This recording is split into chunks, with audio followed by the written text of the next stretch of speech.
Oke, kita masuk ke topik kedua. Ini masih sebenarnya masih hubungannya dengan yang kemarin ya pendahuluan. Yang pertama tuh pendahuluan.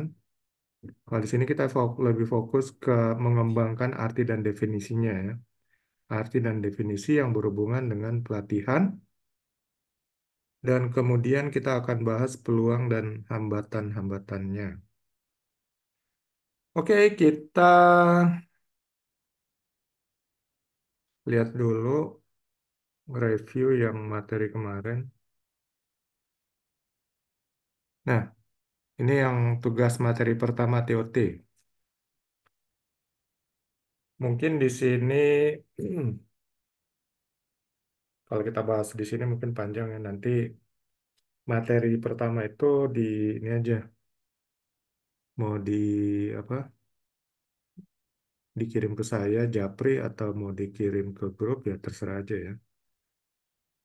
Jadi di sini konsep kita ini adalah bahwa semua materi materi yang kita berikan itu benar-benar dipahami dan pemahamannya ini nanti dituangkan oleh peserta dalam bentuk catatan dan catatan ini akan menjadi handout personal dia. Jadi kita berbeda dengan yang konvensional ya.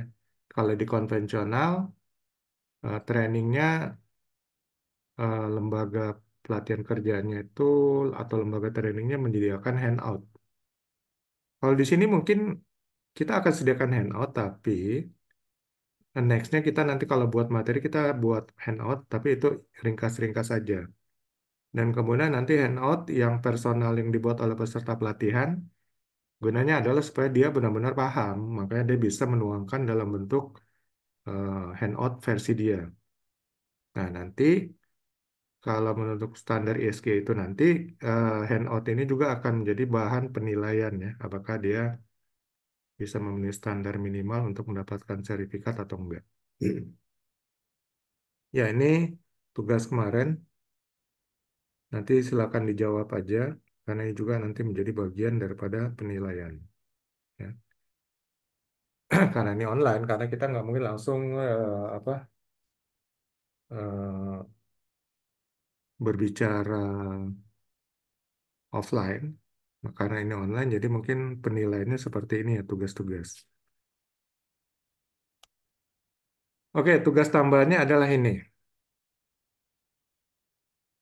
Jadi untuk setiap peserta agar dapat memahami setiap penjelasan dan membuat catatan sehingga akan membuat handout personalnya sendiri. Dari catatan tersebut, peserta akan mengaplikasikannya saat menjadi trainer. Ya. Jadi skillnya itu berdasarkan catatan dia. Jadi kalau dia nggak memperhatikan eh, apa materi yang disampaikan oleh trainer, dia nggak akan bisa jadi trainer. Ya. Ini contoh satu materi mengenai train of trainer. Nanti materi-materi lainnya ya seperti itu.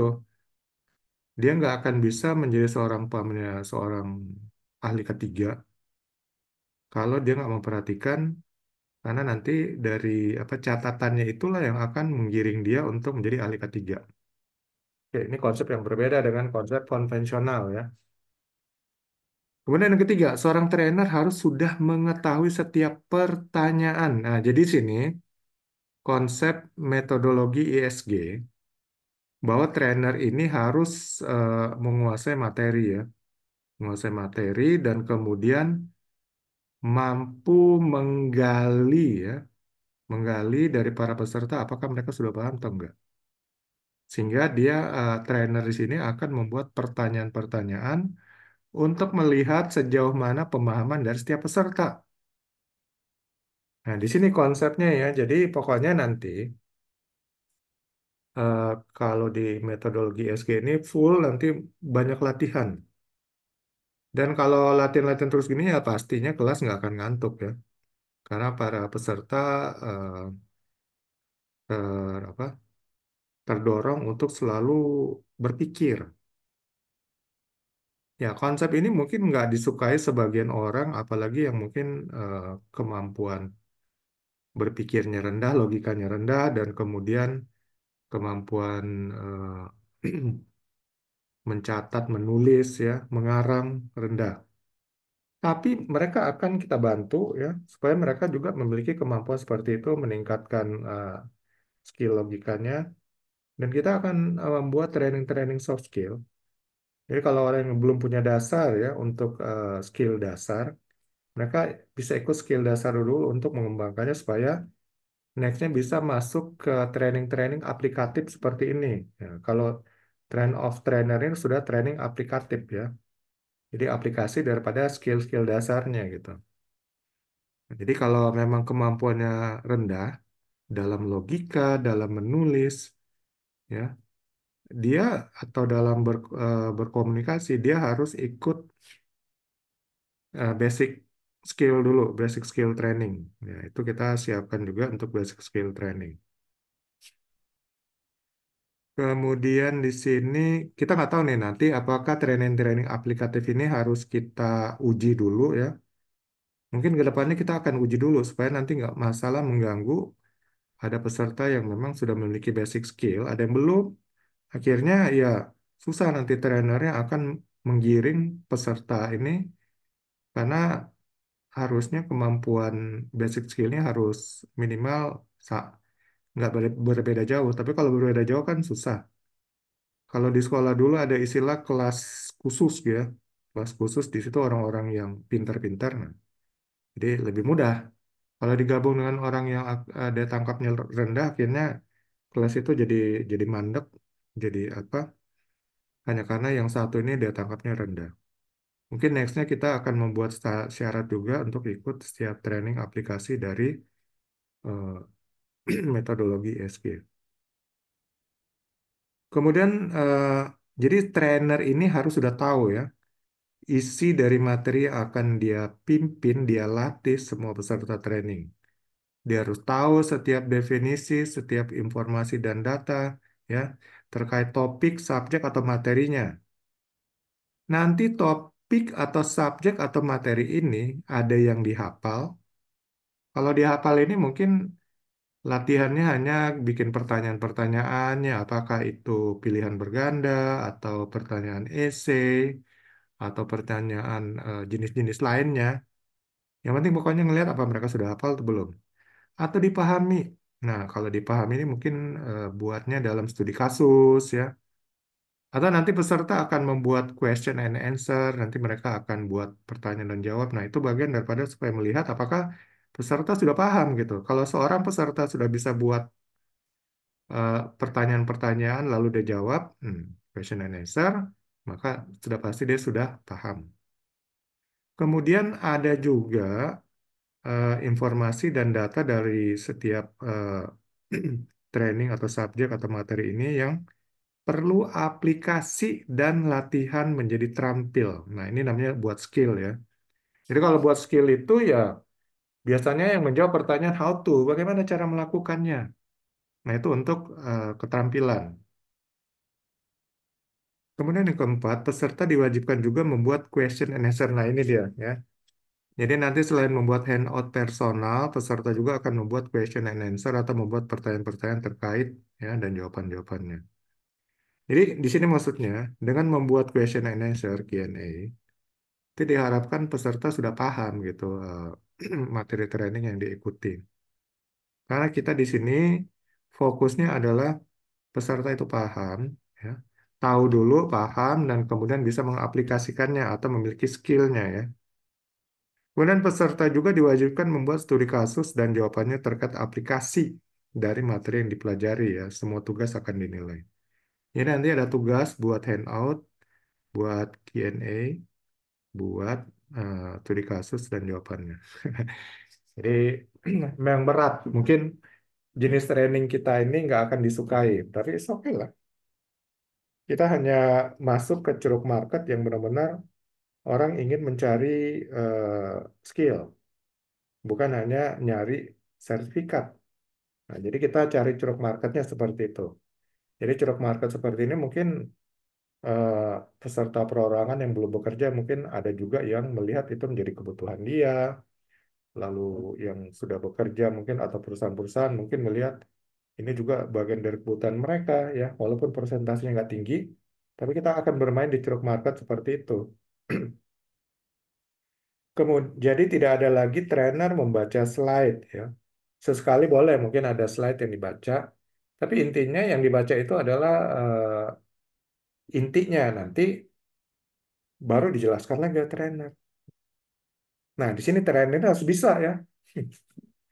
Harus bisa berarti harus sudah menguasai materi, sudah menguasai isi file presentasinya, sehingga dia bisa melatih para peserta. Nah, ini model train of trainer kita di sini. Jadi di sini kalau saya bilang nih yang high level ya, high level trainer. Kalau saya lihat perbandingan di Kemnaker di BNSP, itu train of trainer kebanyakan administrasi. Jadi mereka eh, menghafal lalu mengadministrasi. Lalu setelah selesai, mungkin mereka berpikir, ini skill gue apa gitu ya. Sama, saya sudah mengambil sampai level 6 master trainer ya. Saya sudah master trainer BNSP. Tapi saya nggak melihat ada tambahan ilmu di situ enggak. Mohon maaf ya, mohon maaf BNSP. Itu SKKNI-nya hanya kebanyakan administrasi. Ya ini, mohon maaf, ini opini saya. Jadi nggak usah, mungkin BNSP akan tersinggung gitu. Tapi kan BNSP mandatori. Mandatori ya itu wajib. Nah, kita di sini masuk ke yang non mandatori, tapi mungkin eh, sesuatu skill atau kemampuan yang mungkin dibutuhkan bagi orang-orang tertentu, bagi perusahaan-perusahaan tertentu. Nah, untuk menyiasatinya, karena mungkin trainer nggak ada informasi detail di slide, karena mungkin trainer tuh sekali mungkin lupa ya, lupa atau gugup. Ya, bisa disiasati mungkin dengan menulis di catatan kecil atau di buku ya. Ya kalau dia benar-benar lupa, ya itu dia bisa dibantu dengan catatan dia. Karena sini modelnya seperti ini ya. Jadi untuk menjadi trainer untuk model training kita ini memang seperti ini. Tapi inilah ini skill yang harusnya memang dikuasai oleh trainer. Dan mungkin ini trainer-trainer yang pengalaman ya, bukan trainer yang baru, pemula atau abal-abal. Ini trainer-trainer yang pengalaman mungkin karena hari-hari sudah sering seperti itu, jadi segala isi materi yang akan mereka bawakan itu memang sudah mereka kuasai banget. Tapi untuk kita mungkin trainer-trainer yang baru menguasai suatu materi, berarti dia harus banyak berlatih dulu nih sebelum dia ngajar materi tersebut. Ini kemarin sudah ada di jam pertama kita ya mengenai arti dan definisi. Tapi di sini saya kembangkan lagi menjadi lebih detail ya, lebih detail. Kalau kemarin mungkin hanya ada berapa 6 atau 7. Sekarang saya kembangkan menjadi ini 5 tambah 8 13.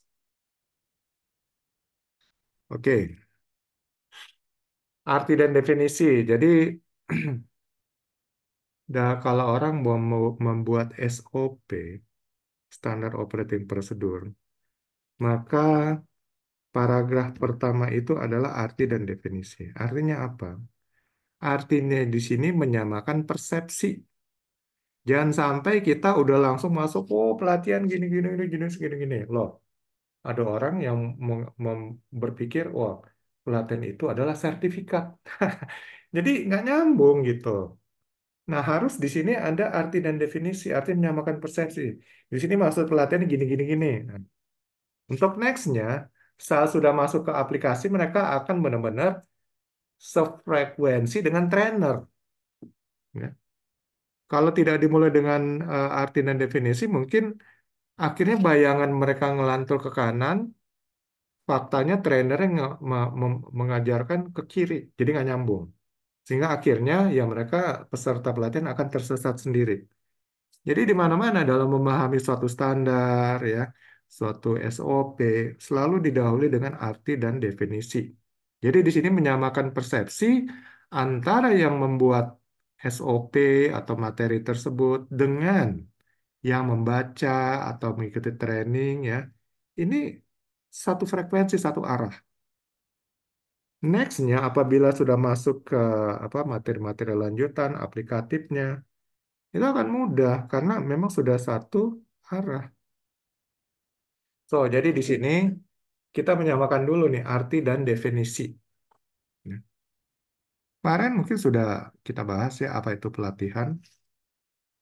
Ada yang ingin menjawab di sini? Apa itu pelatihan?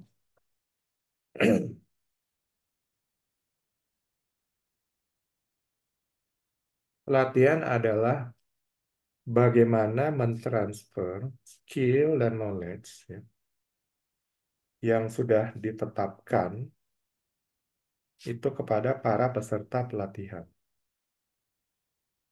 Ya, apakah itu tergantung juga subjeknya, topiknya, materinya ya yang diambil, kemudian ada batasan ruang lingkupnya.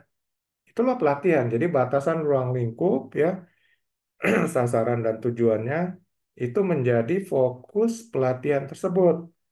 Sehingga para peserta pelatihan sudah bisa memprediksi apa yang akan mereka dapatkan dari mengikuti pelatihan ini.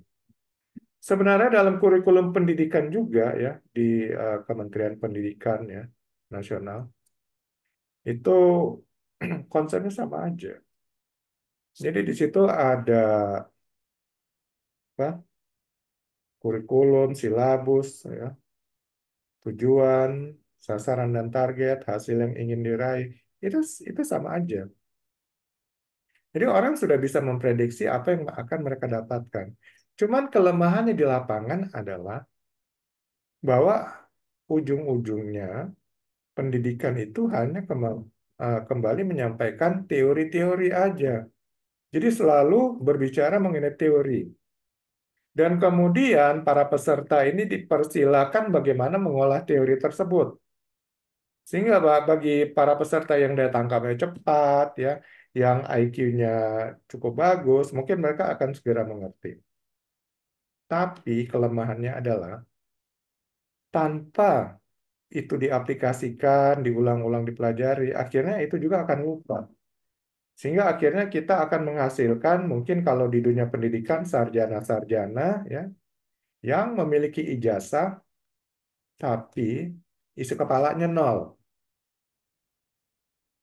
Karena yang namanya ilmu atau skill itu haruslah dilatih berulang-ulang. Cara kerja otak manusia adalah kalau kita menerima satu informasi, kita ngerti, ya. Dan kemudian kita bisa melatihnya, ya. Melatihnya, how to-nya, kita ngerti. Saat itu, next-nya, kalau nggak pernah dilatih lagi, itu hilang. Kalau kita latih terus, ya, itu informasi dan juga knowledge-nya, skill-nya yang sudah dilatih, itu akan permanen. Jadi ada beberapa kali latihan. Nah, mungkin kembali kita bicara soal perbedaan daya tangkap. Ada para peserta pelatihan yang mungkin daya tangkapnya lebih cepat. Satu dua kali latihan bahkan dia sudah bisa. Ada yang agak lambat. Ya, mungkin memerlukan 5 sampai 6 kali latihan diulang baru mungkin mereka akan kuasai. Nah, intinya mereka akan menguasai. Tapi next-nya kalau mereka nggak latih-latihan terus juga, ya, pasca pelatihan, itu juga skill dan knowledge-nya mungkin akan berkurang dan bahkan hilang. Jadi, di metodologi ESG ini nanti ada latihan mandiri. Dan kemudian latihan mandiri ini akan dicek ya dengan assessment secara berkala dan juga terutama saat mungkin sertifikatnya akan diperpanjang. Kenapa? Untuk melihat benar nggak masih punya skill. Ya. Skill di sini bukan hanya knowledge. Kalau kita lihat konsep daripada mungkin Kemnaker, BNSP, mungkin ada perpanjangan, lalu mungkin eh, yang lucunya adalah kalau perpanjangannya sebelum habis masa berlakunya itu bisa diperpanjang dengan dokumen. Dan nggak dicek lagi nih kemampuannya masih ada nggak dalam 3 tahun. Ya. atau hanya mungkin tinggal 0,00001% ya. Dan itu nggak pernah di assessment gitu.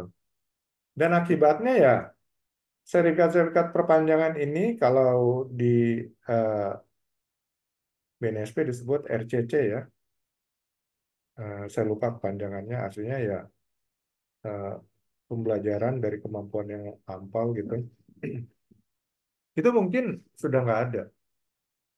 Jadi harusnya ada assessment lagi sehingga untuk melihat, oke, lu dulu punya sertifikat, sekarang dicek kok nol lagi gitu kan? Ya berarti harus ikut latihan apa pelatihan lagi dari awal.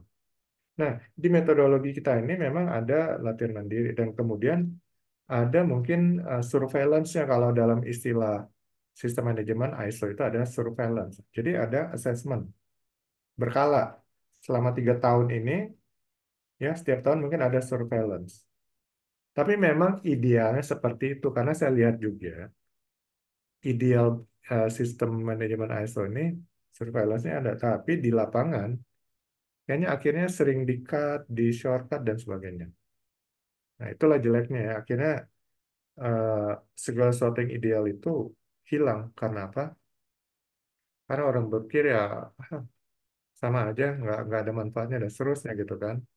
Jadi eh, temuan awal yang sudah bagus itu akhirnya standarnya dihilangkan, prosedurnya dihilangkan, persyaratan dihilangkan.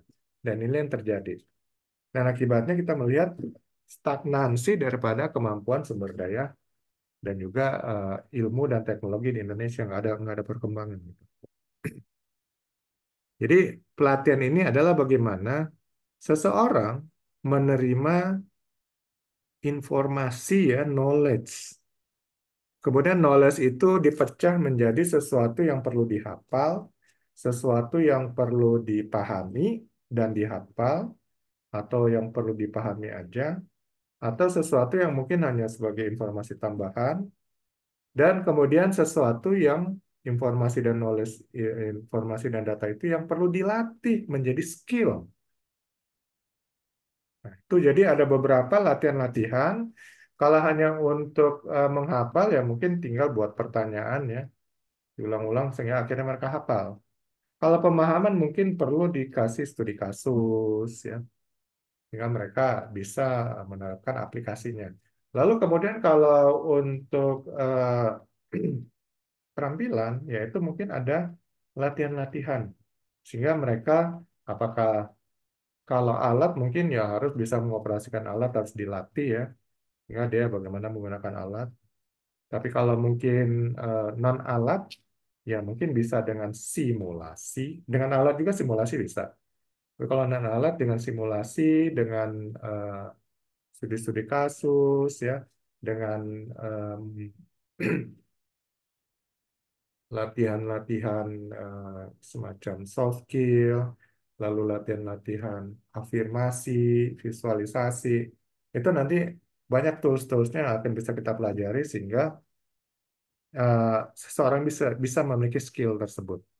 Artinya yang penting adalah untuk menguasai sesuatu yang informasi bersifat how to, ya, atau bagaimana melakukannya, itu harus ada latihan-latihan sehingga dia bisa melakukannya dengan benar gitu ya. Nah, inilah namanya pelatihan. Jadi pelatihan itu bukan hanya menyampaikan materi lalu selesai.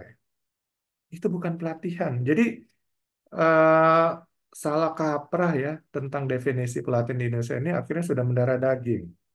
Orang bilang lalu menyampaikan hanya informasi gini aja dibilang pelatihan. Bukan. Itu kalau kita bilang itu awareness aja. Jadi ada juga namanya training awareness. Itu hanya bagaimana kewaspadaan awareness ya, dia tahu knowledge-nya tentang sesuatu hal, ya, itu namanya awareness. Atau kalau bisa dibilang juga kalau diberikan dalam kepada satu trainer kepada orang banyak sekaligus itu bisa disebut seminar. Seminar ini interaksi dua arahnya sedikit, ya. Awareness juga mungkin sedikit ya interaksi dua arahnya. Tapi kalau pelatihan, nah itu benar-benar interaksi dua arahnya itu eh, banyak. Itu yang namanya pelatihan ya, training ya. Mungkin lebih tepatnya kalau kita bilang training ini seperti orang latihan piano. Itu benar-benar training. Jadi diulang-ulang salah, diulang sama. Karena orang memiliki keterampilan adalah dengan try and error, ya. Jadi melakukan kesalahan, dia coba lagi, akhirnya benar, dilatih lagi yang sudah benar, makin makin memiliki skill dan seterusnya. Jadi contohnya seperti orang belajar alat musik, piano atau gitar, ya, atau olahraga, ya, bagaimana menggunakan sabel untuk anggar, umpamanya, lalu sepak bola, bagaimana menendang penalti dan sebagainya. Itu kan dilatih, ya. Tendangan pertama mungkin melenceng jauh ke atas awan, ya.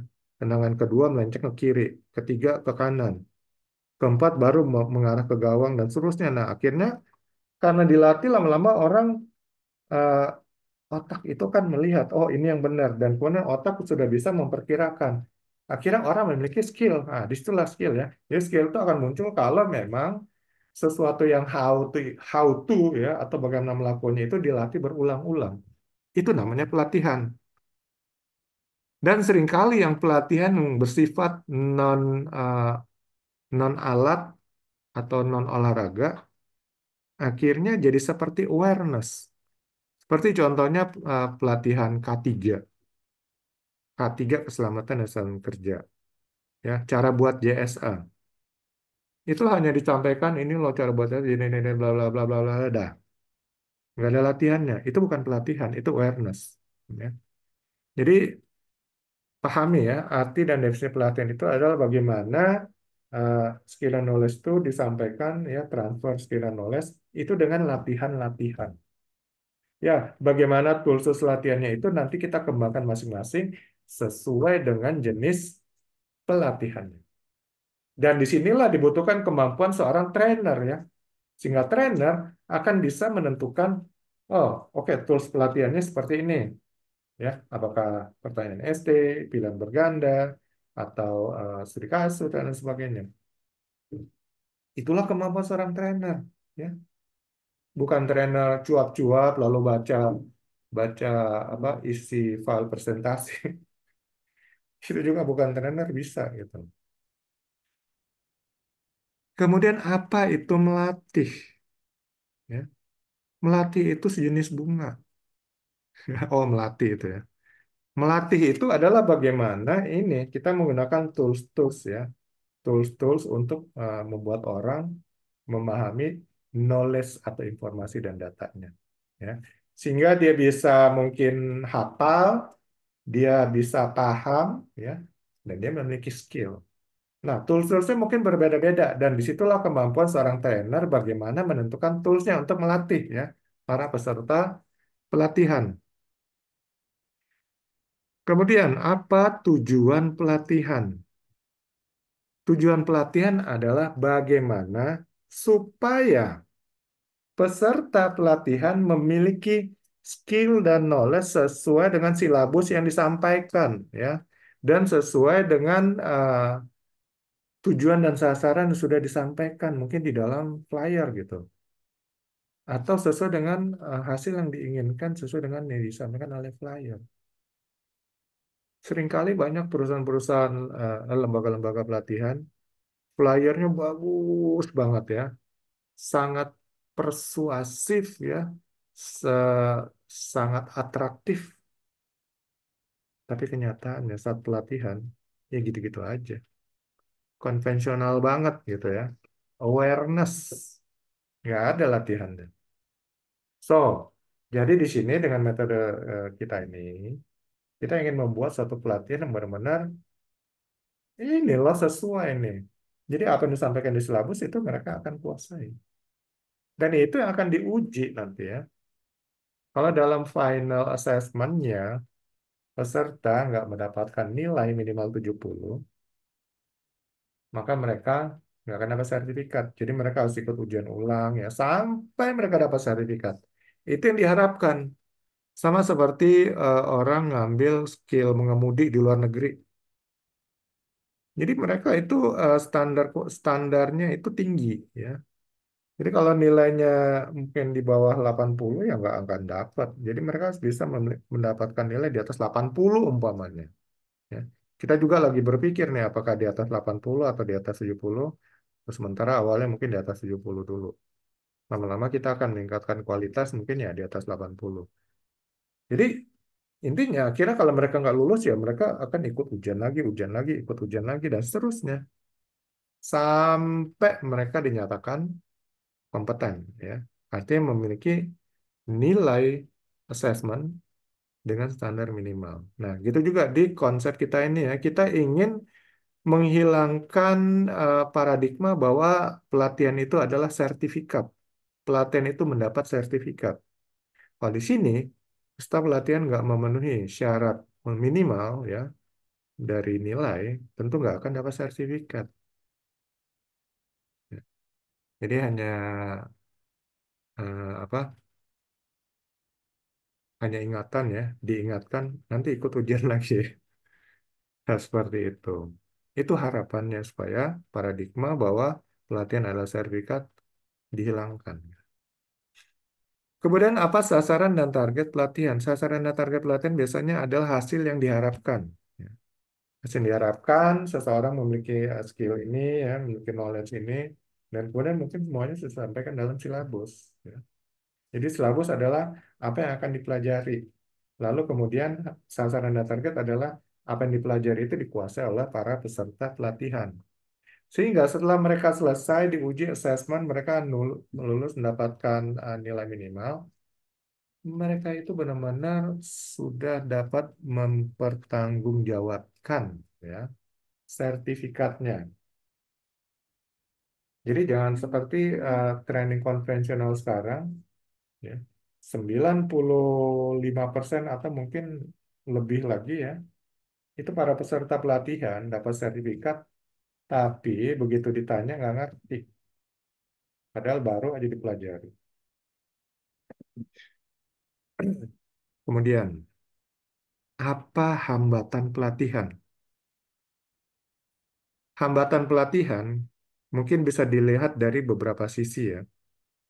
Hambatan pelatihan dari sisi penyelenggara mungkin ya bagaimana mungkin makan siangnya, snacknya ya, tuh nggak enak, lalu ruangannya bermasalah ya, panas atau bau dan sebagainya. Itu tentu hambatan pelatihan daripada penyelenggara pelatihan.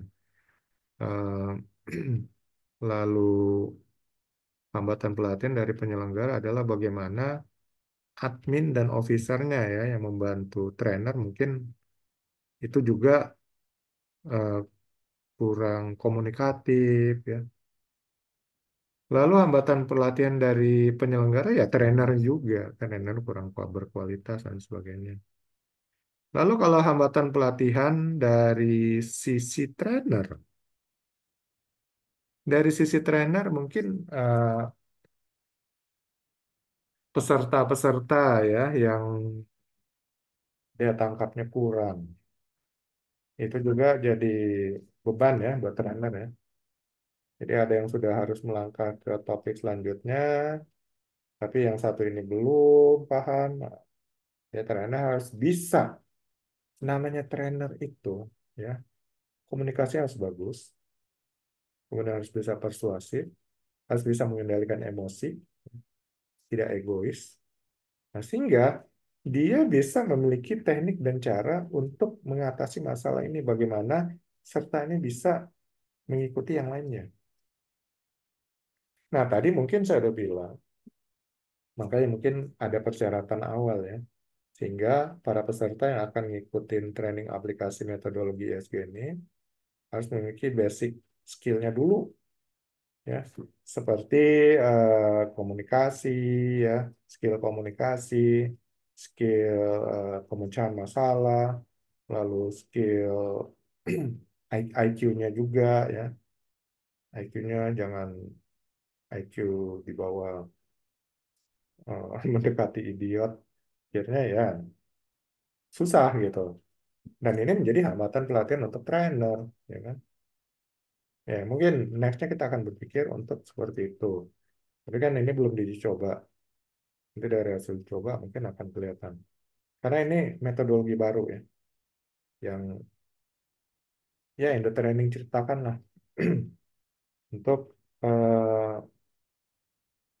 karena programnya Pak Jokowi dan juga Presiden terpilih sekarang kan kita ini berusaha memajukan sumber daya manusia Indonesia karena SDM Indonesia ini yang menentukan bagaimana negara ini bisa bergerak maju ya menuju Indonesia emas 2045 atau Indonesia masih stagnan ya sebagai negara berkembang mulu walau usianya mendekati 100 tahun kemerdekaan.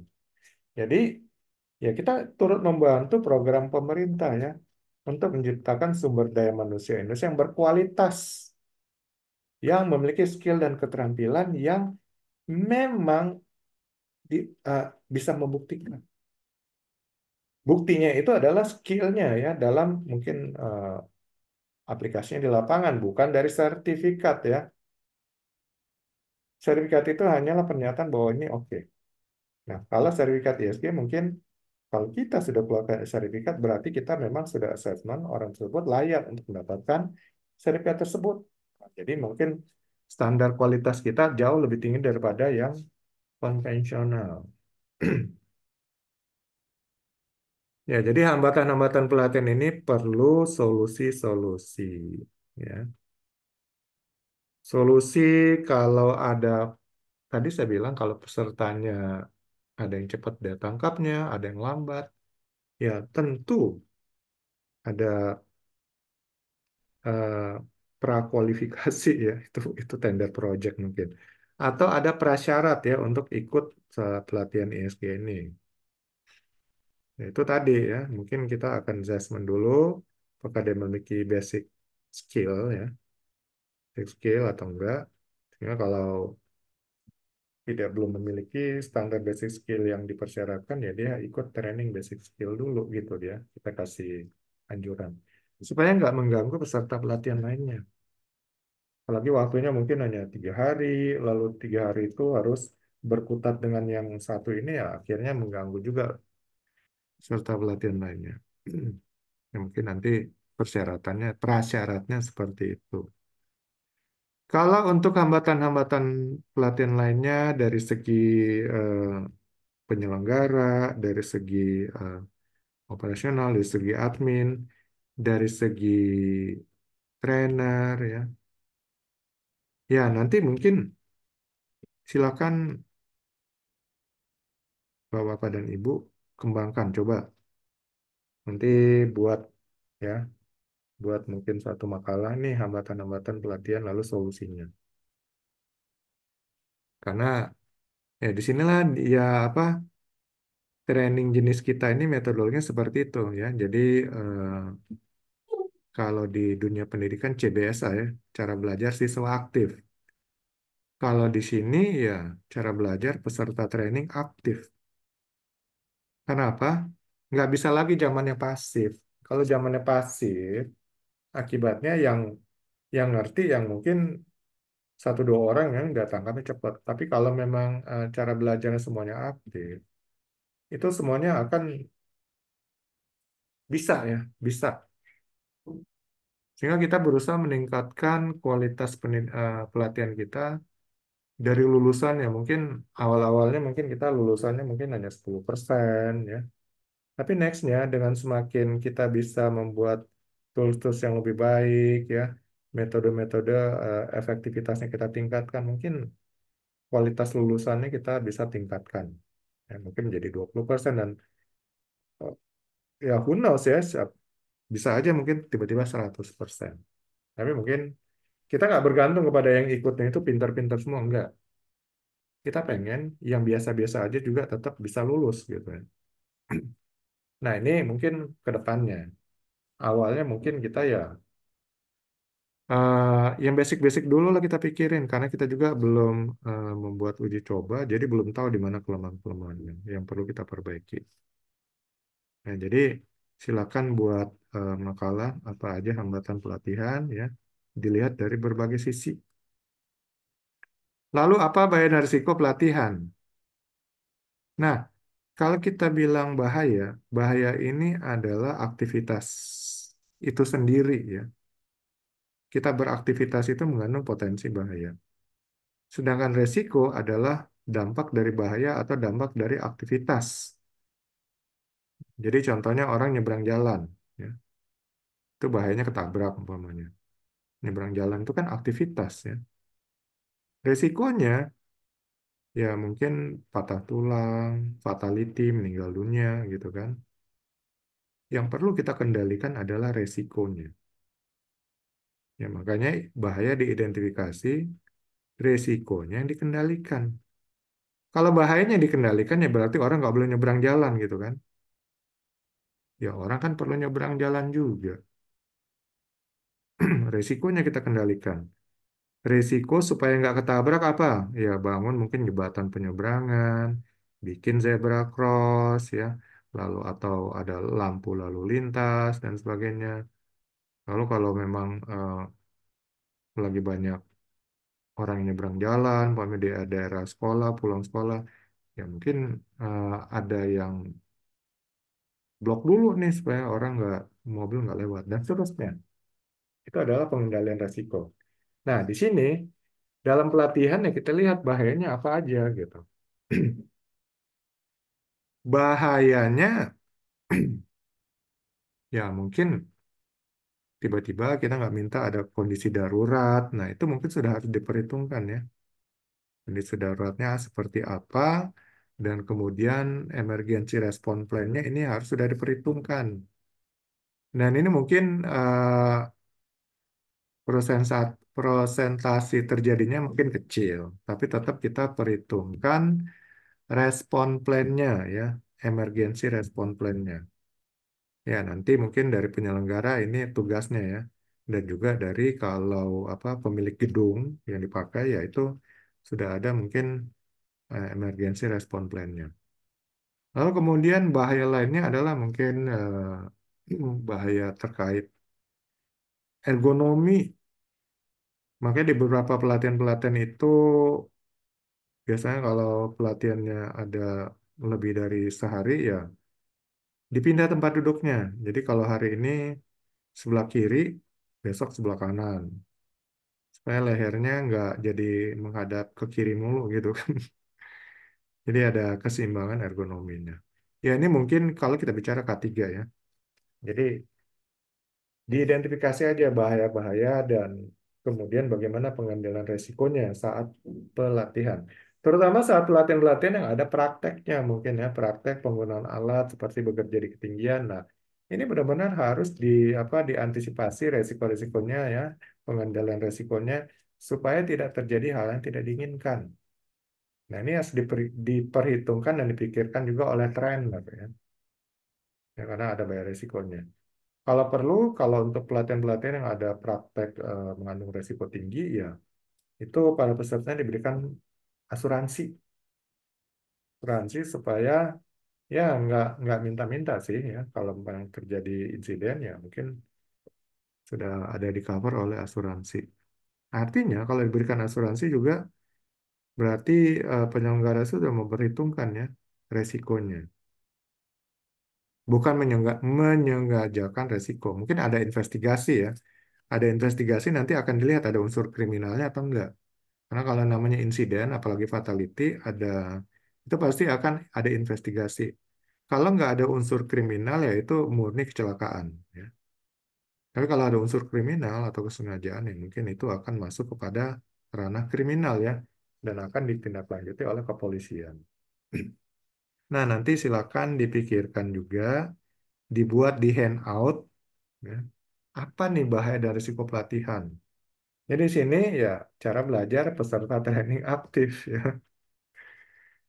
Kemudian kita bicara bahaya dan resiko, kita juga bicara peluang ya. Jadi harus bicara kebalikan sama. Dalam dunia kita ini harus ada keseimbangan ya. Ada resiko, ada peluang. Jadi resiko dikendalikan supaya tidak terjadi, peluang dimanfaatkan supaya peluang itu didapatkan dan hasilnya dimaksimalkan. Dan ini perlu dilakukan dalam setiap aspek kehidupan kita, nggak hanya mungkin di pelatihan, di tempat kerja, di tempat usaha dan sebagainya. Ya, resiko-resiko dikendalikan, ya, diminimalisir, peluang-peluang dimanfaatkan, diperbesar peluang. Dan ini mungkin sudah dipikirkan dalam berbagai hal ya. Cuman memang yang baru diatur secara internasional adalah manajemen resiko. Ya, ISO 31000 sudah diatur menjadi standar internasional ya. Sehingga apapun resikonya itu di manajemen sesuai dengan standar yang sudah diatur oleh ISO. ISO ini adalah standar internasional ya, dikelola oleh badan di bawah PBB namanya IOS, International Organization of Standardization. Produknya namanya ISO. Ya, ISO 31000 itu manajemen resiko. Jadi pikirkan juga apa kira-kira peluang untuk pelatihan ya. Eh, Bagaimana lebih mengefektifkan mungkin ya pelatihan ya sehingga mungkin bisa mendapatkan peluang-peluang yang lebih besar. Bagaimana mengefektifkan tugas sebagai trainer ya sehingga peluang-peluang untuk para peserta pelatihan mendapatkan skill dan knowledge menjadi lebih mudah, lebih cepat. Itu peluang-peluang yang perlu dipikirkan supaya bisa dimaksimalkan. Ya, silakan dipikirkan sendiri juga, dimasukkan di handout personalnya. Peluang-peluang pelatihan seperti apa nih yang bisa dimaksimalkan? Ya, lalu bayar dan risiko pelatihan apa saja yang harus diminimalisir atau dihilangkan? Ya. Kemudian benefit keuntungan pelatihan ya, itu tadi ya kita berusaha untuk menjadi bagian dari apa mensukseskan program pemerintah untuk meningkatkan performa sumber daya manusia Indonesia. Dan kemudian benefit pelatihan ini bagi perorangan adalah mereka akan mendapatkan ilmu, skill, dan knowledge yang mungkin mereka butuhkan ya.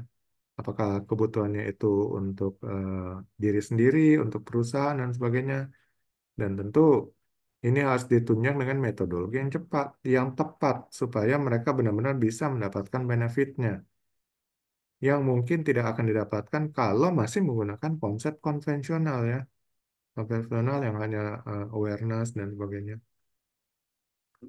Kemudian siapa stakeholder atau pihak-pihak terkait pelatihan? Apa peranannya? Ya, pihak-pihak terkait ini adalah mungkin trainer, para peserta training, ya, penyelenggara, lalu admin training, ya, operational training, dan juga pihak-pihak terkait ada yang gedungnya dipakai, ya, atau kemudian catering mungkin pakai catering untuk snack dan apa makan siangnya, ya. Ini adalah pihak-pihak terkait. Ya. Jadi masing-masing memiliki peranannya supaya penyelenggaraan pelatihan itu bisa sukses. Nah, jadi perlu dipikirkan supaya peranannya ini masing-masing bisa dimaksimalkan. Terutama di sini ya kita berpikir sebagai trainer lah ya. Jadi trainer harus bisa membuktikan kualitasnya ya. Bagaimana dia bisa membuat materi pelatihan, kemudian bagaimana dia bisa membuat garis-garis silabus pelatihan ya. Kemudian bagaimana dia bisa mempresentasikan pelatihan tersebut dan intinya bagaimana dia bisa melatih ya sehingga informasi itu benar-benar bisa dikuasai oleh para peserta pelatihan ya. Eh, Bisa dihafal, bisa dipahami dan kemudian bisa informasi dilatih menjadi skill. Nah, ini kalau kalian ada ide-ide juga bisa dimasukkan dalam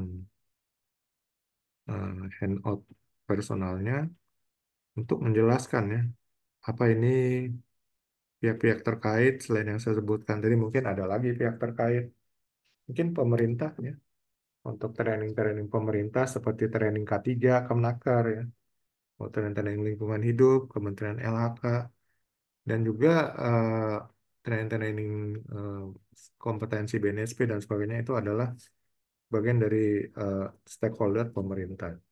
Mungkin masyarakat juga akan terlibat dan sebagainya. Kemudian apa jenis-jenis dan bidang pelatihan? Jadi kalau kita bilang namanya bidang pelatihan itu adalah jenis dan bidangnya sangat luas ya. Kita nggak hanya bicara soal pelatihan kerja, pelatihan-pelatihan olahraga itu termasuk pelatihan ya, training, pelatihan-pelatihan musik, alat-alat musik itu masuk pelatihan harusnya ya. Cuma kan selama ini kita dibatasi oleh definisi bahwa pelatihan itu adalah pelatihan kerja. Enggak. Lalu kalau namanya kursus bahasa Inggris itu bukan pelatihan, itu pelatihan.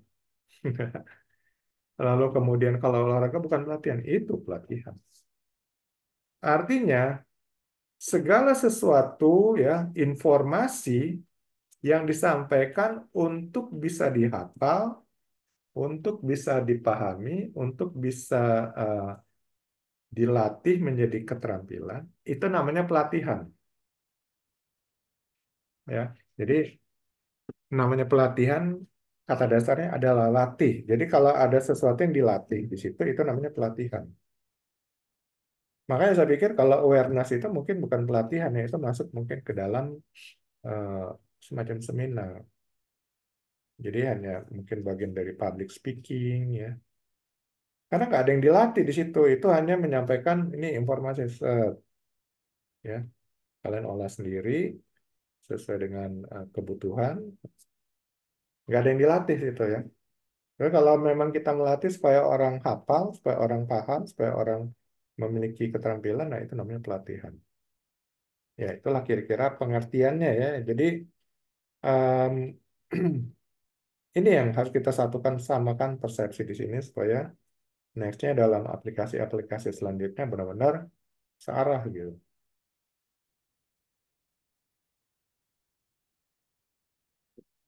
Kemudian trainer. Ya, trainer ini adalah pelatih. Trainer ini pelatih. Kalau saya sering lihat di Google, trainer itu kebanyakan diasosiasikan dengan pelatih gym, ya, gimnastik, atau senam atau gym. Karena orang masih berpikir trainer itu adalah ya yang melatih di apa tempat fitness ya, atau melatih apa bodybuilding atau senam itu trainer. Tapi tadi kita sudah bilang ya, definisi daripada pelatihan adalah luas sekali. Pokoknya segala sesuatu yang dilatih informasinya untuk dihafal, untuk dipahami, dan kemudian untuk dilatih menjadi keterampilan, itu namanya trainer. Ya. Jadi whatever lah orang definisinya apa, tapi di sini kita samakan persepsi seperti itu. Dia trainer itu siapapun ya, apakah dia trainer gym, trainer fitness ya, trainer senam, trainer alat musik, trainer untuk pelatihan kerja, kita sebut di situ namanya trainer. Kemudian siapa itu peserta pelatihan adalah orang yang tertarik untuk mengikuti suatu eh, pelatihan ya, untuk mengembangkan skill dan knowledge-nya di situ. Jenis pelatihan juga ada yang mungkin berbayar, ada yang mungkin online, offline, dan banyak sekali jenisnya. Itu kalau mereka terdaftar secara resmi ya, atau kalian berbayar sudah mendaftar, sudah membayar, nah itu bisa disebut peserta pelatihan. Dan sekarang konsep pelatihan juga banyak ya, jadi hanya apa dikasih video dan kemudian orang berlatih mandiri. Nah, kalau dikasih video orang berlatih mandiri, trenernya siapa ya? Trenernya yang ada di video itu. Lalu peserta pelatihannya siapa ya? Peserta pelatihan mendaftar untuk mempelajari secara mandiri video tersebut. Ya, jadi kita samakan persepsi seperti itu ya. Kemudian operasional pelatihan. Operasional pelatihan ini adalah mungkin ada yang menyebutnya asisten trainer, ya bisa juga ya. Jadi dia yang mengelola pelatihan itu ya, menjadi wakil daripada penyelenggara pelatihan pada saat proses pelatihan ya. Dia bisa disebut operasional pelatihan ya.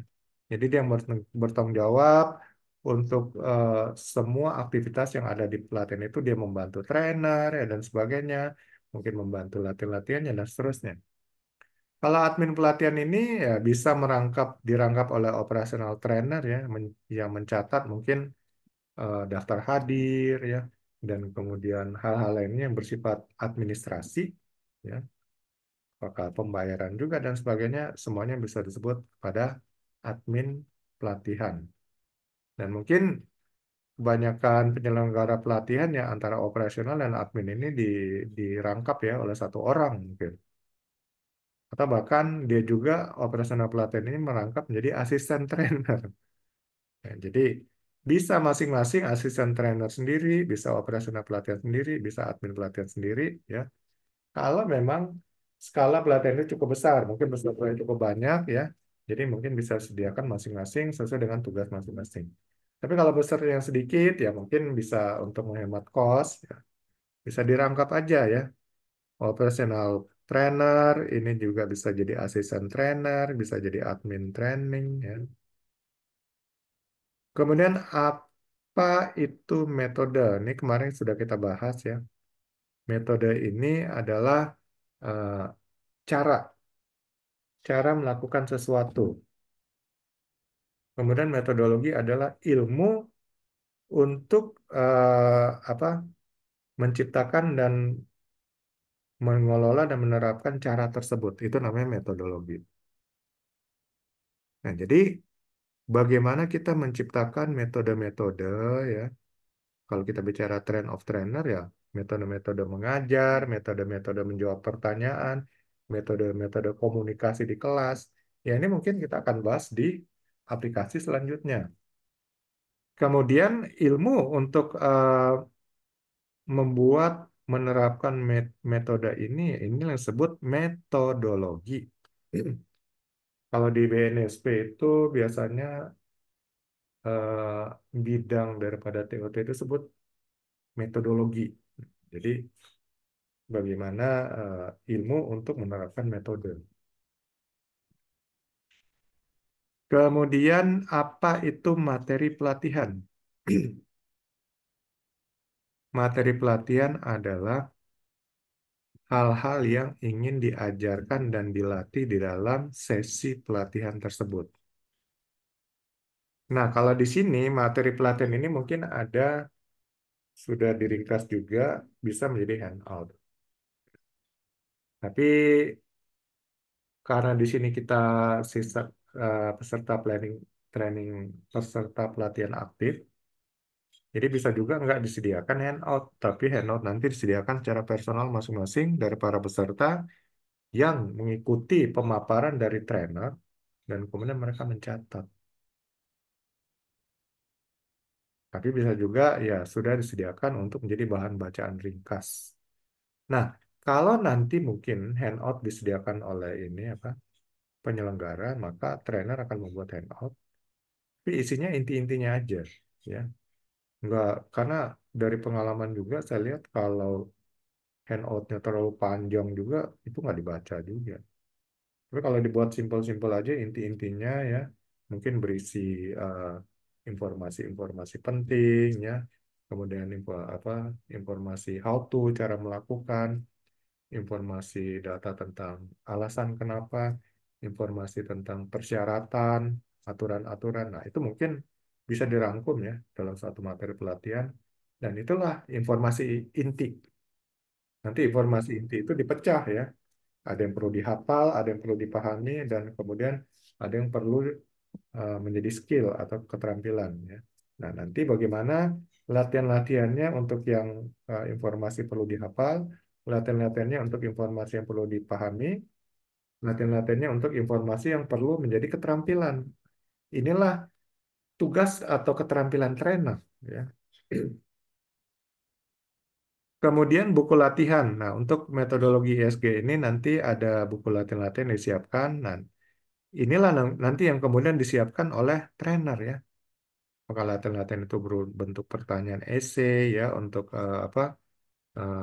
latihan untuk informasi dihafal, lalu berbentuk studi kasus untuk latihan yang untuk pemahaman ya, informasi dalam bentuk pemahaman, lalu latihan-latihan untuk how to ya, bagaimana cara melakukan sesuatu. Itu nanti mungkin ada sebagian dimasukkan dalam buku latihan ya.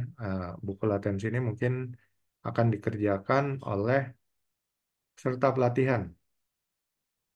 Jadi buku latihan ini mungkin bisa nanti latihannya di kelas atau di PR dikerjakan di luar kelas dan seterusnya.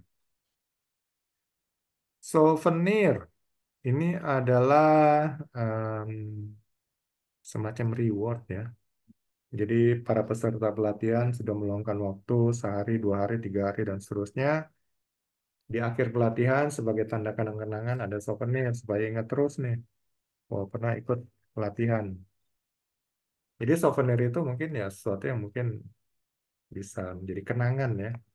Kenangan untuk peserta pelatihan sudah berjibaku karena metodologi ESG ini benar-benar berjibaku dalam sekian hari untuk mendapatkan keterampilan, skill dan knowledge. Lalu alat tulis kantor, ya ini mungkin buku, ya nanti ada untuk buku untuk menulis handout, ya untuk latihan dan sebagainya untuk question and answer, ya. Lalu ada alat tulis, pulpen dan sebagainya. Ini ATK yang mungkin menjadi bagian dari penyelenggara untuk menyediakannya. Kemudian tempat pelatihan atau venue ya. Ini di mana mungkin ada ruang kelas ya untuk pemaparan teori dan latihan-latihan teori. Lalu mungkin kalau ada praktek untuk alat ya, praktek untuk alat itu disebut tempat pelatihan. Kemudian keselamatan kesehatan pelatihan ya ini adalah bagaimana penyelenggara benar-benar menjamin keselamatan dan juga kesehatan ya.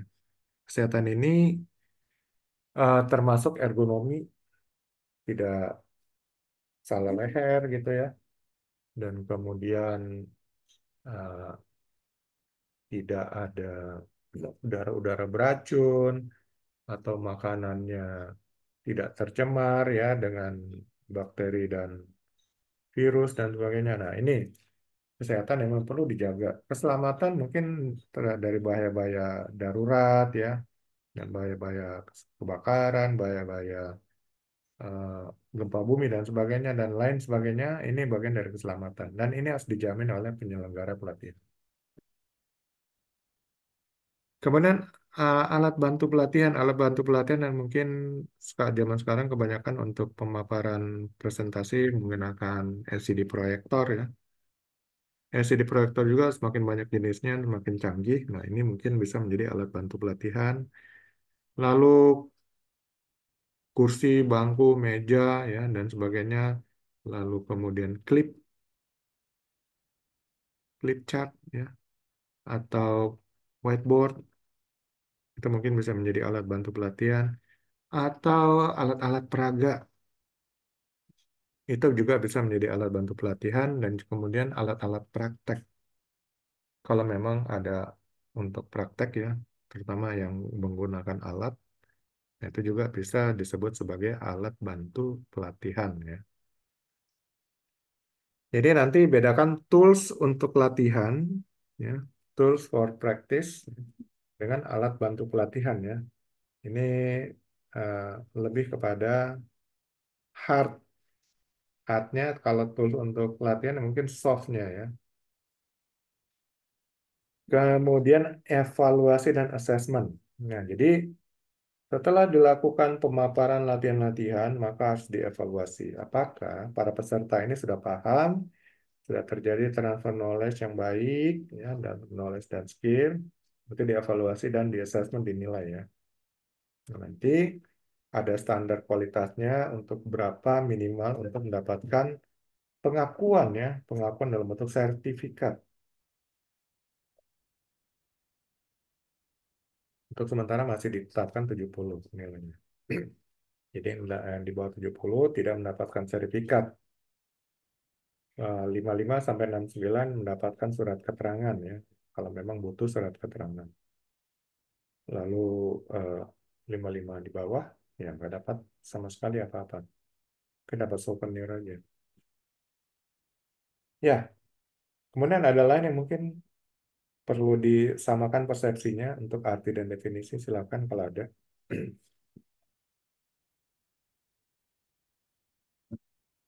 Kalau nggak ada, kita lihat nih masalah, hambatan, dan solusi. Tadi mungkin sudah kita bahas singkat ya. Nanti silakan dikerjakan kalau ada tambahan-tambahan dibuat dalam personal handout-nya. Untuk masalah, hambatan, solusi dilihat dari sudut pandang penyelenggara, dari sudut pandang apa operational training, dari admin, dari trainer, dan mungkin bisa ditambahkan masalah hambatan dan solusi dari sudut pandang peserta pelatihan. Bisa juga tuh.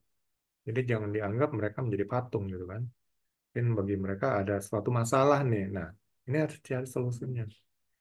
Trainernya kurang skill, ya mungkin itu menjadi apa, bahan evaluasi untuk peserta penyelenggara pelatihan.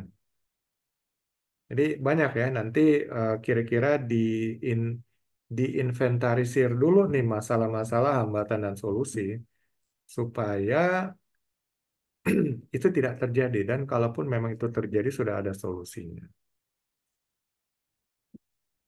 Ini masalah hambatan dan solusi mungkin bisa dilihat dari fase persiapan ya, persiapan sebelum pelatihan, bagaimana menentukan jadwal. Jadwal di sini kalau eh, training internal perusahaan harus melihat juga jadwal mungkin yang pas ya untuk para pekerja yang akan diberikan pelatihan internal. Tapi kalau perusahaan penyelenggara pelatihan publik ya terserah aja. Nanti kan para peserta yang mendaftar yang menyesuaikan dengan jadwal mereka. Tapi intinya harus dibuat jadwal. Dan kalau memang untuk training-training yang memang akan banyak peminatnya ya jadwalnya mungkin bisa dibikin 2 bulan sekali ya. Kalau yang jarang mungkin 6 bulan sekali. Sehingga orang dalam 6 bulan tuh ya ada beberapa yang sudah tertarik untuk mendaftar. Tapi kalau dibikin terlalu sering akibatnya ya sedikit yang mendaftar ya.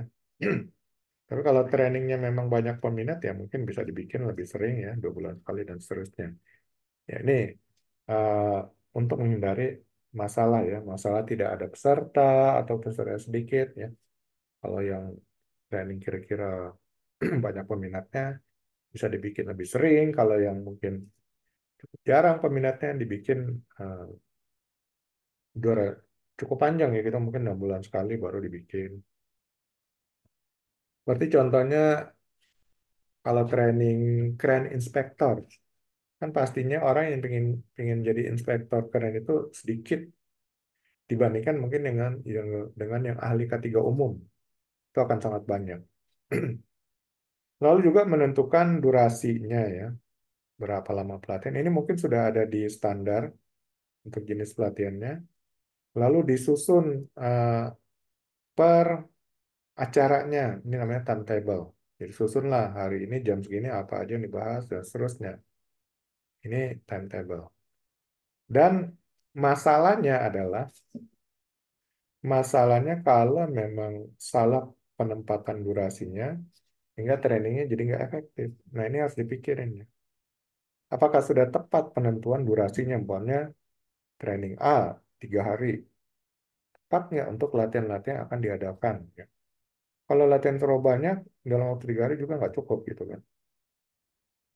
Nah, masalah ini harus dibicarakan bersama ya. Ini dalam penentuan durasi jadi tepat. Kalau timetable, ya ini juga harus diatur mana yang kira-kira basic, lalu meningkat menjadi aplikatif. Ya. Jangan aplikatif dulu ya, lalu di ujungnya baru basic. Nah, nggak cocok. Jadi orang sudah pusing duluan di sini, baru hal yang sebenarnya basic banget. Jadi yang basic dulu disampaikan ya, baru nanti yang semakin aplikasi ya, makin kompleks di terakhir gitu. Sehingga saat yang kompleks dan aplikatif ini orang sudah paham basicnya. Nah, ini diatur di timetable gitu ya.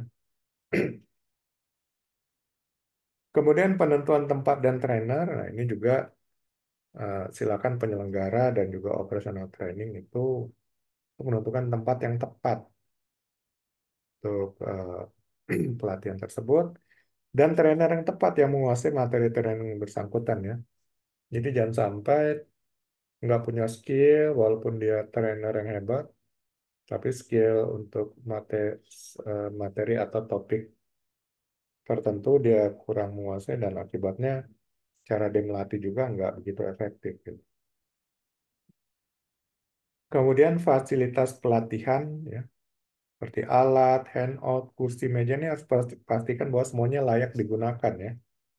Jadi jangan sampai nggak dicek dulu alatnya rusak, kursinya rusak ya, handoutnya um, tidak kebaca. Jadi masalah seperti ini jangan sampai sudah pelatihan baru dicek dan jadi masalah. Jadi pada saat fase persiapan semuanya dicek dulu. Nah. Kemudian peserta pelatihan juga ya, sudah dipastikan berapa orang pas hari hanya sudah mendaftar. Jadi jangan sampai peserta belum confirm dimasukkan ke dalam daftar dan akibatnya nggak datang dan itu akan mengganggu ya. Mengganggu dalam pemesanan berapa packsnya tentu akan berhubungan dengan snack dan makan siangnya dan sebagainya serta penentuan berapa jumlah kursi yang akan diatur dalam tempat pelatihan. Lalu undangan juga em, kalau bisa informasinya sejelas dan sedetil mungkin ya. Sehingga orang tahu kapan, jam berapa dan kemudian di mana ya. Kalau di mana itu juga tempatnya jelas ya. Kalau perlu dikasih map-nya yang jelas sehingga orang bisa sampai dengan tepat dan tanpa perlu berputar-putar dan nyasar. Kemudian biaya dan sumber biaya juga sudah ditentukan ya, sudah benar-benar tepat lah gitu ya. Win-win solution antara penyelenggara, trainer, dan juga peserta pelatihan. Dan keamanan, keselamatan, kesehatan ini juga harus benar-benar dijamin oleh penyelenggara. Trainer juga menjadi bagian daripada ini supaya eh, keamanan ya, keamanan dari hal-hal kriminal ya, dari bagi peserta pelatihan, keselamatan dari hal-hal insiden ya, lalu kesehatan yang bisa mengganggu kesehatan baik fisik maupun mental daripada peserta pelatihan ini semuanya dijamin, tidak sampai menimbulkan masalah. Lalu juga petugas operasional harus sudah kompeten ya, mengerti bagaimana cara-cara mengelola pelatihan itu, komunikasi dengan trainer ya, kemudian admin pelatihan bagaimana bisa mencatat, bisa eh, mengumpulkan data-data peserta pelatihan dan sebagainya dengan baik. Lalu acuan standar, aturan dan persyaratan, mungkin nanti trainingnya training Kemnaker ya, standar Kemnaker yang dipakai ya, mulai daripada pendaftaran sampai kepada ujian, pelaporan ya, dan penerimaan sertifikat itu standar Kemnaker. Kalau BNSP standar BNSP, kalau Indo Training standar Indo Training dan ISG ya standar ISG. Jadi sesuaikan. Nah, ini menjadi tugas daripada admin dan juga petugas operasional. Lalu alat tulis juga dipilih ya. Jangan sampai pas dipakai peserta pulpennya nggak bisa berfungsi. Nah, kemudian souvenir ya jangan terlalu jangan terlalu mahal, jangan terlalu murah, disesuaikan juga. Jangan terlalu murahan juga. Dan pikirinlah lain-lain mungkin ada tambahan masalah hambatan dan pikirin solusinya. Karena kalau kita berpikir solusi dulu ya kita bisa melakukan preventive action ya supaya hambatan masalah itu tidak terjadi. Tapi kalau sudah terjadi, kita sudah siap dengan solusinya. Ini bukan hanya di fase persiapan ya, dalam semua kegiatan kehidupan kita, dalam kegiatan pekerjaan, semuanya harus selalu mengidentifikasi masalah hambatan dan kemudian menerapkan solusi ya, solusi baik itu preventive action maupun corrective action. Kemudian masalah hambatan saat pelatihan. Ini mungkin alat bantu rusak ya, makanya dicek dulu, jangan sampai nggak dicek lalu pas hari hanya dipakai, wah mic-nya nggak berfungsi, lalu kemudian LCD proyektor nggak berfungsi. Jadi dipersiapkan di sini semua ya, fase persiapan.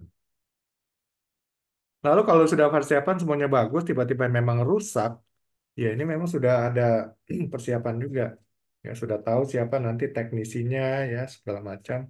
Jadi jangan sampai pas sudah hari hanya, wah siapa nih teknya, wah ribut kan. Makanya penentunya adalah fase persiapan. Semua data yang terkait masalah hambatan sudah diidentifikasi, lalu PIC-nya ya untuk solusi dan sebagainya sudah tahu semuanya sini. Ya, kebisingan dari luar. Jadi suara-suara di luar. Ya, makanya saat memilih tempat pelatihan ya yang ruangannya tidak terlalu di pinggir jalan atau tempat yang terlalu bising ya dan sebagainya ini di fase persiapan yang menentukan juga. Kalaupun memang akibatnya ada kebisingan ya kemudian cari solusi lah ya apakah perlu pemindahan tempat dan sebagainya. Kalau kebisingan di dalam ya ini perlu diatur oleh operational training ya. Training supaya bisa menenteramkan kebisingan-kebisingan di dalam ruangan pelatihan. Trainer juga ya, trainer juga bisa mengimbau supaya serta jangan ngobrol. Ya, ya teknik dari trainer adalah nanti akan kita bahas bagaimana supaya peserta pelatihan itu juga tidak berisik, tidak ribut, dan tidak ngobrol. Atau tidak ngomong sendiri. Kemudian kalau trainer sakit mendadak, ya kalau memang sakitnya parah ya mungkin harus di hold dulu pelatihannya ya. Cek dulu apakah perlu penanganan lebih lanjut. Kalau memang bisa disembuhkan dengan apa? Dengan treatment yang ada, ya mungkin bisa dilanjutkan. Tapi kalau memang sakitnya cukup parah, ya memang eh, trainingnya lebih baik di hold aja ya. Mungkin sambil dicari mungkin trainer pengganti. Nah, itu solusinya ya, trainer pengganti. Tapi kalau bisa memang operational training harus bisa bekerja cepat ya. Dan sampai eh, waktunya terlalu lama akibatnya apa delaynya. Kalau trainer lupa, hmm, makanya saya bilang tadi ada catatan buku khusus trainer ya. Jadi karena di sini bukan metode konvensional yang membaca materi slide itu kalau membaca materi slide ya itu nggak takut untuk lupa. Tapi kalau menjelaskan pokok-pokok pentingnya aja, wah ini trainer benar-benar harus menguasai. Jadi untuk menghindarkan lupa, trainer memang sudah berlatih sebelumnya ya. Beberapa hari sebelum hari ya, dia sudah berlatih, benar-benar menguasai arti, kata, definisi, semua hal yang berhubungan dengan materi training. Trainer gugup nih biasanya trainer pemula, tapi kalau sudah memang pengalaman sih nggak gugup lagi biasanya. Tapi kadang-kadang sudah, walaupun sudah pengalaman, tapi lama nggak jadi trainer, ya mungkin kadang-kadang ada gugup. Kalau gugup ini harus ada berlawan ya, tetap harus apa? eh, tetap harus move on. Nanti mungkin ada teknik-tekniknya lebih lanjut kita akan bahas. Ya, cuman di sini siapkan aja solusinya. Ya, bagi trainer atau penyelenggara training sudah siap nih. Kalau gugup, nervous, apa yang harus dilakukan? Nah, A, B, C, dan sebagainya. Kemudian troublemaker saat peserta pelatihan ini pasti mungkin ada, tapi nggak banyak. Ya, tetap ya, di sini jangan ditanggapi dengan emosi, ya, tapi ditanggapi dengan persuasif. Kecuali memang kalau udah nggak bisa diatur lagi, ya bicara empat mata aja. Oke, Anda maunya apa? Mau ikut terus pelatihan, ya harus ikut aturan. Kalau enggak, silakan mungkin mengundurkan diri, uangnya dikembalikan.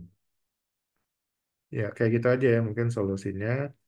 Atau memang sebelum pelatihan ada kesepakatan ya, tanda tangan di atas ini, bahwa mereka akan ikut aturan yang ada dan sebagainya, supaya kalau ada troublemaker, wah, kasih tunjuk nih tanda tangan Anda kan. Mungkin itu solusinya. Peserta pelatihan tidak mengerti. Nah, tadi ini sudah kita bahas. Kalau ada yang mungkin dia tangkapnya lambat, ya mungkin dibuat persyaratan ya. Jadi atau assessment dulu supaya yang ikut ini benar-benar semuanya memiliki keterampilan yang tidak jauh berbeda. Dan kalau memang tidak mengerti, sudah sama-sama skillnya hampir sama, skill basicnya, ya dikasih penjelasan lah ya. Atau nanti selesai hari itu, trainer langsung menjelaskan secara personal kepada peserta pelatihan tersebut. Ya, berarti lemburnya trainer ya. Itu menjadi tugas tambahan buat dia, tugas tambahan tidak berbayar gitu. Itu menjadi tanggung jawab trainer. Peserta pelatihan tidur ya disediain bantal aja biar tidurnya nyenyak. Enggak juga ya. Jadi pokoknya kalau metode trainingnya ini dengan banyak latihan mungkin mereka nggak akan tidur. Tapi kalaupun ada yang tidur ya mungkin diingatin aja ya supaya tidak tertidur di ruang pelatihan. Peserta pelatihan melawan dan anarkis ya ini dengan persuasif aja. Hampir mirip-mirip dengan ini ya solusinya troublemaker. Kemudian masalah tempat dan lingkungan pelatihan. Nah, makanya di fase persiapan sudah dilihat ya, yang mana yang cocok, yang tidak terlalu berisik ya, eh, kebisingan dan sebagainya, lingkungan yang aman. Nah, ini harus benar-benar menjadi tempat pilihan pada fase persiapan. Masalah snack ini juga fase persiapan harus dilihat ya, siapa vendornya, eh, cicipin dulu rasanya dan sebagainya, lihat dulu latar belakangnya, eh, historisnya, kualitas dia dan sebagainya. Jangan sampai nanti mungkin memaksakan diri nyari yang murah akibatnya jadi komplain ya bagi para peserta. Udah lagi silakan didaftarkan dan kemudian dicari solusinya ya. Kalau mau dibuat di handout personal ya silakan.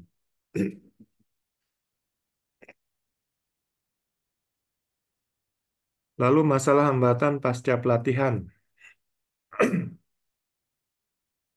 Kalau konvensional selesai pelatihan selesai gitu kan.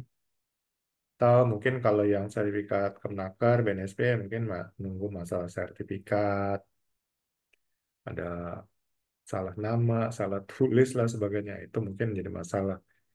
Jadi itu di luar tanggung jawab penyelenggara karena mungkin Kemnaker atau BNSP mungkin balikin minta diganti lagi.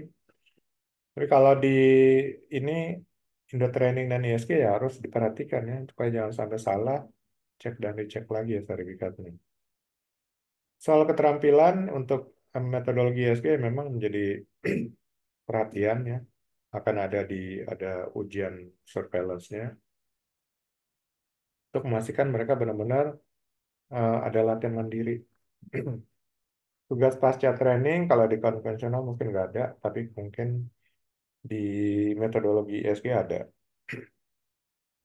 Masalah pembayaran, makanya untuk menghindari masalah pembayaran, ini sebelum hari H, sebelum pelatihan dimulai, semuanya kalau bisa sudah lunas. Kalaupun ada dispensasi, ya sebelum ujian itu pembayaran sudah lunas. Kalau enggak, ya nggak bisa ikut ujian. Tapi nggak ada masalah berlarut-larut.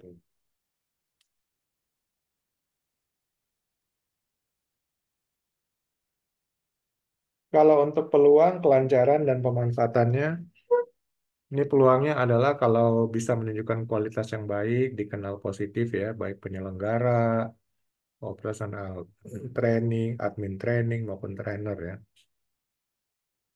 Jadi peluang ini harus dimaksimalkan dengan menunjukkan kualitas yang terbaik untuk sesi pelatihan tersebut. Ya, dengan kualitas baik trainingnya, ya, materi training, trainer, metodologinya, fasilitas pelayanan. Ini semua akan bisa dikenal positif dan tentu akan ada peluang ya. Peluang untuk mungkin bisnis-bisnis selanjutnya, peluang untuk pelatihan jenis pelatihan lainnya, dan seterusnya.